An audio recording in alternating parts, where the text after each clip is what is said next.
What's good? What's good? I posted a video yesterday on my channel and then quickly deleted it. It was a melancholic mess like I am. I'm experiencing an existential crisis. I'm disappointed in myself for how my life has turned out, but I literally don't know what to do. It's quite the conundrum, and it's soul crushing. I just feel like there's been this immense weight on my soul and I don't know how to get it off. And it's really, it sucks. And so like I might take a break from this YouTube channel because although it's not a huge investment of my time, you know, I waste bandwidth thinking about it, and I need to focus my bandwidth on figuring my life out. I had a fantastic interview last week, probably the best interview I've ever done, but that is the level of dialogue and discourse that I assumed would be normal when I grew up. And part of why I feel such this existential dread is because that is not the case at all. Like the level of dialogue and discourse in America today is depressing. And so let me get to the title of this video. You have nigga fatigue, not black fatigue. Black fatigue is really trending right now, and most people are talking about it incorrectly. And so I want to come in and to properly table the conversation and open it up for some other people to widen their perspectives. Black fatigue is an academic term, I think created in the 90s. I apologize, I don't remember the author's name. I'm not the best with remembering authors' names. I'm a conceptual person. But black fatigue is essentially the exhaustion an individual feels from the weight of being black in America. Because for pretty much most of their existence in America, black people have been getting fucked by our government. They've been getting fucked by our ruling classes. And other ethnicities have as well.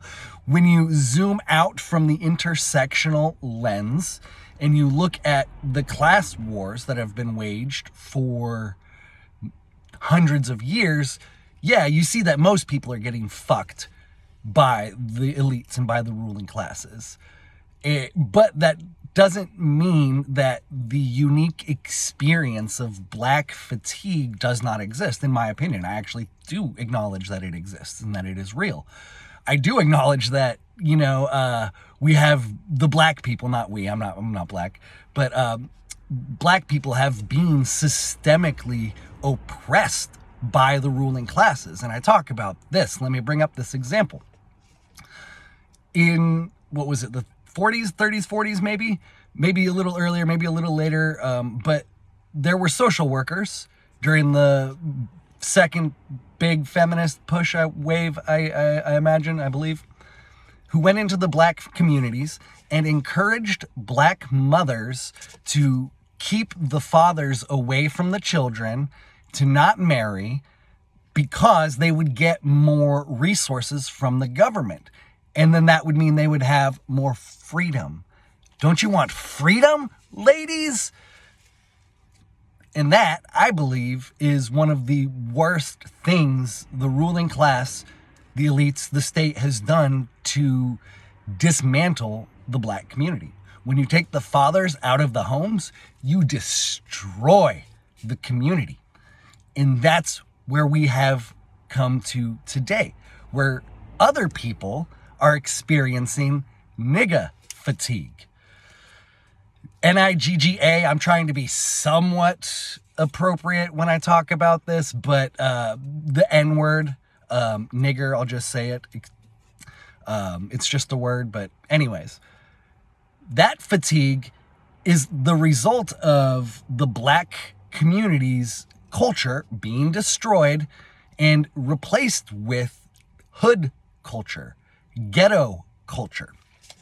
And it hasn't been an organic evolution when you move past the wave of feminism that kicked the fathers out of the house and then begin to consider the media implications that have created the ghetto culture. The media apparatus is not at all detached from the ruling class, from the government, from the state.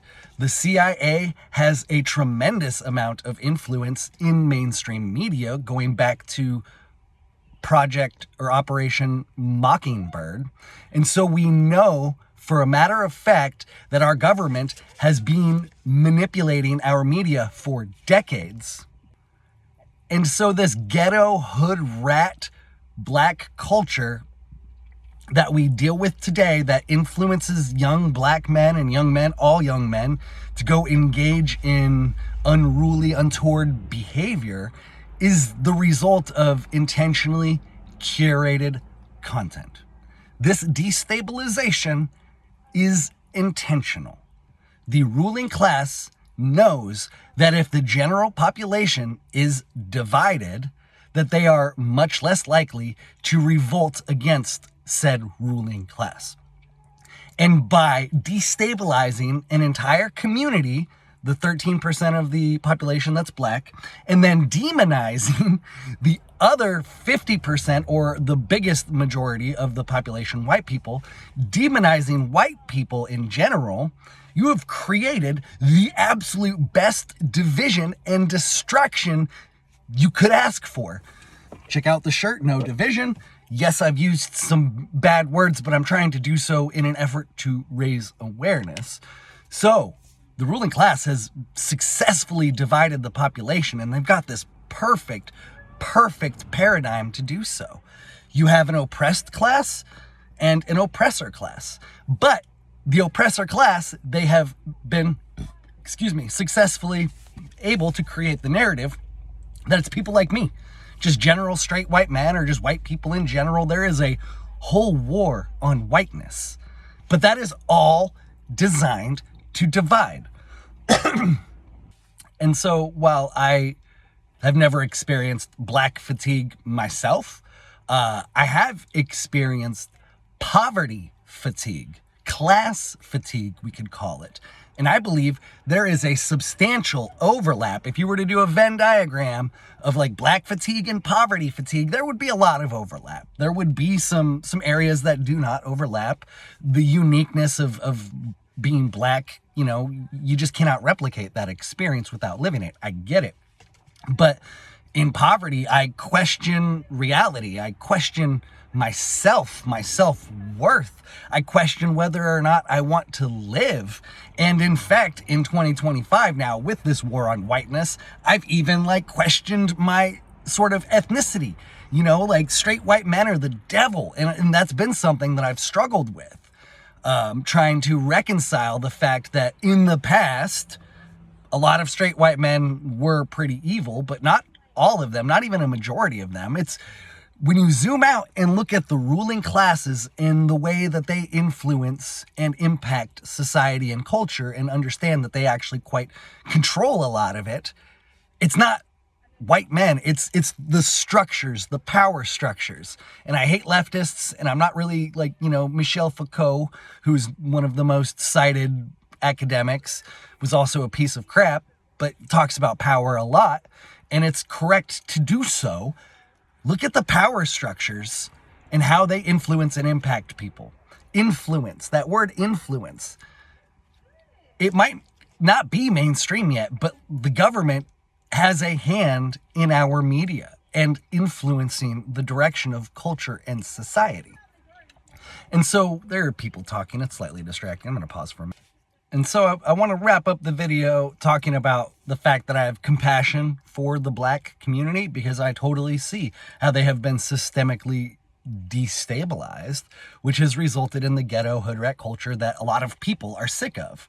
So, and I get it, because ghetto black culture it's bad. It's just bad. I'm sorry. But it's the result of not having fathers in the house. And so that's what we need to do, is bring back fathers in the house.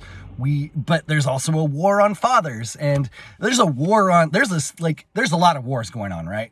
But essentially there is a spiritual war that is seeking to control your mind, your body, and your spirit. And we're all being divided in different ways based on these sort of exterior, superficial categories like race, when we should be uniting and rallying to stop them, to fight the ruling class. But goddamn, they're so good at dividing us. How do we do this? I don't know. But I just wanted to add my 2 cents into the whole black fatigue, nigga fatigue thing, because there is some distinctions that need to be made, and we need to be having the right conversations, which we're not. Hopefully this can change it. Please like, comment, share, subscribe. Peace.